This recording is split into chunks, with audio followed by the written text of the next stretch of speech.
নমস্কাৰ আপোনালোক সকলোকে পুনৰবাৰ স্বাগতম নাজমাই মজিদ বন্ধুসকল পলকতে চাওক আজি সন্ধিয়াৰ 7টা গুৰুত্বপূৰ্ণ খবৰ।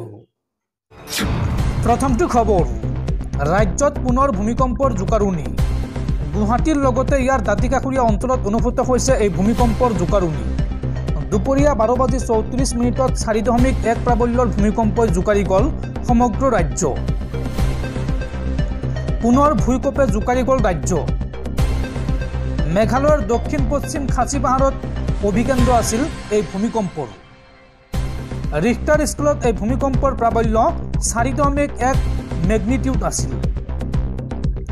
ভূপৃষ্ঠৰ পৰা 10 কিলোমিটাৰ গভীৰতাত এই ভূমিকম্পৰ উৎপত্তি হৈছিল আৰু গুৱাহাটী মহানগৰীত অনুভূত হৈছে এই ভূমিকম্পৰ জোকাৰণি। কেৱল গুৱাহাটী মহানগৰীয়ে নহয়, ইয়াৰ দাঁতিকাষৰীয়া অঞ্চলসমূহক জোকাৰি গৈছে এই ভূমিকম্পই। দুপৰীয়া 12:34 অনুভূত হৈছিল এই ভূমিকম্পৰ কম্পন। আপুনি গম পাইছেনে এই ভূমিকম্পৰ কথা? কমেণ্টত জনাওক। পৰৱৰ্তী খবৰ, হাতীক লৈ ৰাজ্যত চলা বিতৰ্কৰ মাজতে নতুন খবৰ। অৰুণাচলৰ পৰা আম্বানীৰ চিৰিয়াখানালৈ নিয়া হৈছে 20টাকৈ হাতী আৰু এই সন্দৰ্ভত সম্পূৰ্ণ তথ্য প্ৰকাশ কৰি স্পষ্টীকৰণ দিলে আম্বানী গ্ৰুপে।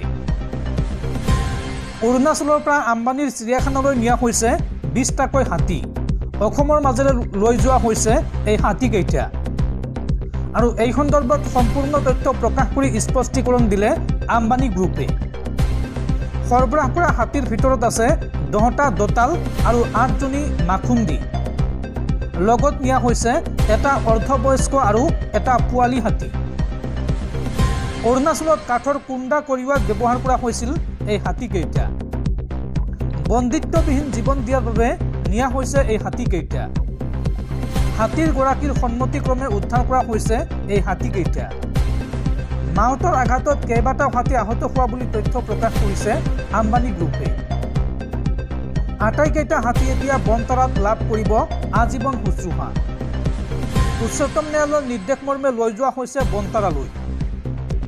গুজৰাট বন বিভাগ আৰু অৰুণাচল বন বিভাগৰ অনুমতি লৈ সৰবৰাহ কৰা হৈছে এই হাতীকেইটা। হাতীকেইটাৰ গৰাকী আৰু মাউতক বিকল্প সংস্থাপনৰো ব্যৱস্থা কৰা হৈছে। অভিজ্ঞ পশু চিকিৎসকৰ তত্বাৱধানত সৰবৰাহ কৰা হৈছে এই হাতীকেইটা আৰু কঢ়িয়াই নিয়া এনিমেল এম্বুলেন্সখনতো উপলব্ধ আছে সকলো সা সুবিধা। এই কথা প্ৰকাশ কৰিছে আম্বানী গ্ৰুপে। পৰৱৰ্তী খবৰ, সাৱধান ৰাজ্যবাসী। এইবাৰ গুৱাহাটীত ধৰা পৰিছে HMPV ভাইৰাছ। গুৱাহাটী মহানগৰীত চিনাক্ত হৈছে প্ৰথমগৰাকী HMPVত আক্ৰান্ত ৰোগী। 75 বছৰীয়া এগৰাকী মহিলাৰ দেহত ধৰা পৰিছে এই ভয়াৱহ HMPV ভাইৰাছ।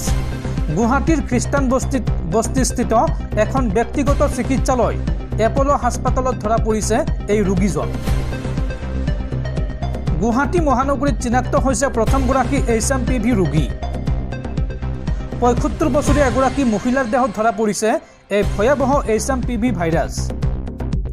গুৱাহাটীৰ খ্ৰীষ্টান বস্তিস্থিত এখন ব্যক্তিগত খণ্ডৰ চিকিৎসালয়ত ধৰা পৰিছে এই ৰোগীগৰাকী।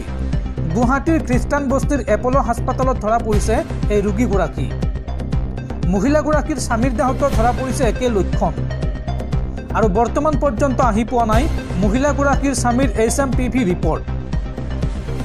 দুয়োকে বৰ্তমান আছুতীয়াকৈ ৰখাৰ ব্যৱস্থা কৰিছে হাস্পাতাল কৰ্তৃপক্ষই।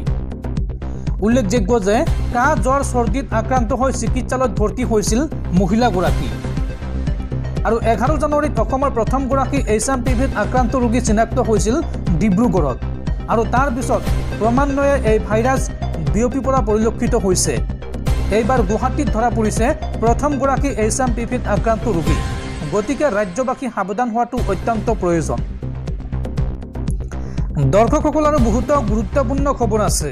তাৰ আগতে আপোনাক জনাওঁ যে যদি আপুনি এতিয়ালৈকে এইটো ভিডিঅ'ত লাইক কৰা নাই তেন্তে এতিয়াই ভিডিঅ'টোত লাইক কৰি দিয়ক আৰু এনেকুৱা ধৰণৰ ভিডিঅ'সমূহ নিতৌ চাবলৈ চেনেলটো ছাবস্ক্ৰাইব কৰি কাষত থকা বেল আইকনটো প্ৰেছ কৰি ৰাখক।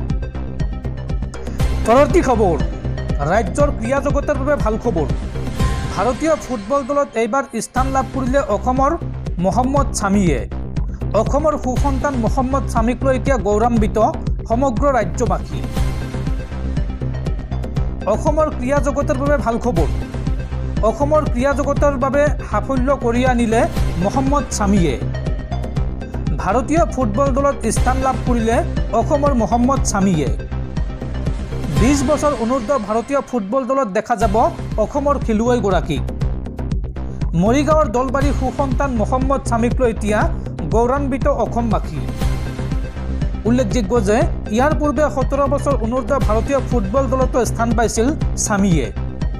ইণ্ডোনেছিয়া, থাইলেণ্ড, ভূটানত অনুষ্ঠিত আন্তঃৰাষ্ট্ৰীয় ফুটবলত ছামিয়ে বুটলিছিল সফলতা। আৰু এইবাৰ ভাৰতীয় ফুটবল দলত মিডফিল্ডাৰ হিচাপে দেখা যাব মহম্মদ ছামিক। দিল্লীৰ সুদেবা একাডেমি 2021 চনৰ পৰা ছামিয়ে লৈ আছে প্ৰশিক্ষণ। আৰু অসম সন্তান মহম্মদ ছামিক আপুনিও জনাওক শুভেচ্ছা। পৰৱৰ্তী খবৰ, পানীত পৰিল অসম চৰকাৰৰ 55 কোটি টকা। 55 কোটিৰে নিৰ্মাণ কৰা গুৱাহাটী মহানগৰীৰ 6 মাইলৰ উৰণ সেতুৰ জৰাজীৰ্ণ ৰূপ। ভাঙি পেলোৱা হ'ব পাৰে উৰণ সেতুখন, কিয়নো এই উৰণ সেতুখনৰ কেইবা ঠাইতো মেলিছে প্ৰকাণ্ড ফাট। যিকোনো মুহূৰ্তত ঘটিব পাৰে ভয়ংকৰ অঘটন।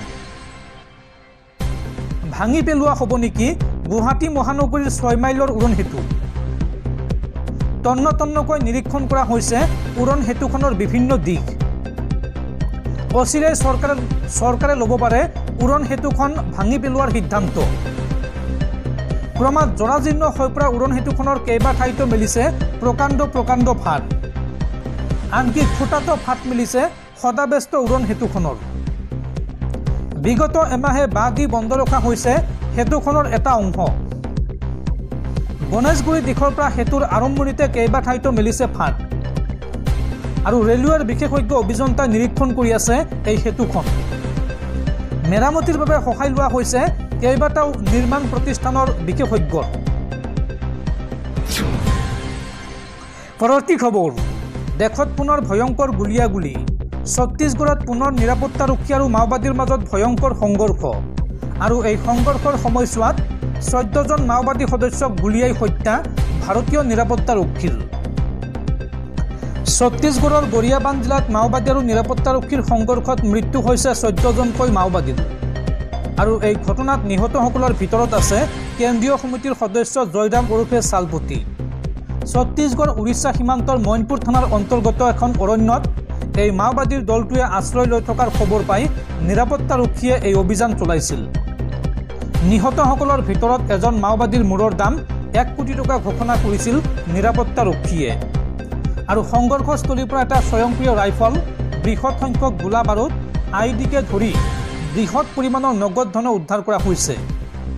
উল্লেখযোগ্য যে উৰিষ্যাৰ নোৱাপাট জিলাৰ সীমান্তৰ পৰা 5 কিলোমিটাৰ দূৰত অৱস্থিত কোলাৰীঘাট সংৰক্ষিত বনাঞ্চলত দীৰ্ঘদিন ধৰি মাওবাদীয়ে ঘাটি পতাৰ তথ্য চোৰাংচোৱা সংস্থাই নিৰাপত্তাৰক্ষীক যোগান ধৰিছিল। আৰু সেই তথ্যৰ ভিত্তিতে নিৰাপত্তাৰক্ষীয়ে এই অভিযান চলাই 14 জনকৈ মাওবাদী সদস্যক গুলীয়াই নিহত কৰিবলৈ সক্ষম হয়। পৰৱৰ্তী খবৰ, আমেৰিকাৰ 47 সংখ্যক ৰাষ্ট্ৰপতি হিচাপে শপত ল'লে ডনাল্ড ট্ৰাম্পে। আৰু ৰাষ্ট্ৰপতি হিচাপে শপত লোৱাৰ পিছতে কঠোৰ সিদ্ধান্ত ডনাল্ড ট্ৰাম্পৰ। কেইবাটাও ডাঙৰ ঘোষণা মাৰ্কিন ৰাষ্ট্ৰপতি ডনাল্ড ট্ৰাম্পৰ। আমেৰিকাত এতিয়াৰ পৰা নাথাকিব তৃতীয় লিংগৰ লোক। লগতে বিশ্ব স্বাস্থ্য সংস্থা চমুকৈ WHOৰ পৰা আঁতৰি আহিব আমেৰিকা যুক্তৰাষ্ট্ৰ। এইদৰে কেইবাটাও ডাঙৰ ঘোষণা কৰিছে মাৰ্কিন ৰাষ্ট্ৰপতি ডনাল্ড ট্ৰাম্পে। ৰাষ্ট্ৰপতি হিচাপে শপত লোৱাৰ পিছতে কঠোৰ সিদ্ধান্ত ডনাল্ড ট্ৰাম্পৰ।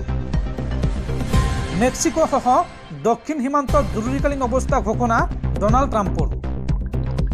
অপৰাধীক আমেৰিকাৰ পৰা স্বদেশলৈ ঘূৰাই পঠিওৱাৰ ঘোষণা মাৰ্কিন ৰাষ্ট্ৰপতিগৰাকীৰ। আৰু পেৰিছ জলবায়ু চুক্তি প্ৰত্যাহাৰ ডনাল্ড ট্ৰাম্পৰ। আমেৰিকাত এতিয়াৰ পৰা নাথাকিব তৃতীয় লিংগৰ লোক, অৰ্থাৎ মানুহক পুৰুষ আৰু মহিলা হিচাপে চিনিব লোকে। আৰু বিশ্ব স্বাস্থ্য সংস্থা চমুকৈ WHOৰ পৰা আঁতৰি আহিব আমেৰিকা যুক্তৰাষ্ট্ৰ। আমেৰিকাক পুনৰ মহান দেশ হিচাপে নিৰ্মাণ কৰিবলৈ সংকল্পবদ্ধ ট্ৰাম্প। ৰাষ্ট্ৰপতি হিচাপে শপত লোৱাৰ পিছতে এই ডাঙৰ ঘোষণা কৰিছে ডনাল্ড ট্ৰাম্পে। পৰৱৰ্তী খবৰ, পুনৰ বন্দুকৰ শব্দত কঁপি উঠিল ৰাজ্য। গুৱাহাটী মহানগৰীত পুনৰ অসম আৰক্ষীৰ গুলীচালনা। এইবাৰ গড় ভাঙাত সংঘটিত হৈছে এই গুলীচালনাৰ ঘটনা।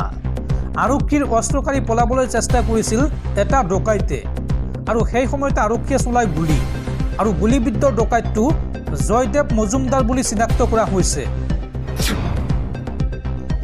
পৰৱৰ্তী খবৰ, বিধায়ক পদ্ম হাজৰিকাৰ পুত্ৰৰ হিট এণ্ড ৰান ঘটনাৰ বাতৰি পৰিৱেশন কৰি গ্ৰেপ্তাৰ হৈছে এগৰাকী সাংবাদিক। এটা ব্যক্তিগত সংবাদ প্ৰতিষ্ঠানত কৰ্মৰত বিশ্বনাথৰ এগৰাকী সাংবাদিক আবুল মাজানক গ্ৰেপ্তাৰ আৰক্ষীৰ আৰু সাংবাদিকগৰাকীৰ গ্ৰেপ্তাৰৰ পিছতে এতিয়া ৰাজ্যজুৰি সৃষ্টি হৈছে মিশ্ৰিত প্ৰতিক্ৰিয়াৰ। অখিল গগৈৰ লগতে বিভিন্নজনে সাংবাদিকগৰাকীক মুক্তি দিবলৈ অনুৰোধ জনাইছে চৰকাৰ তথা প্ৰশাসনক।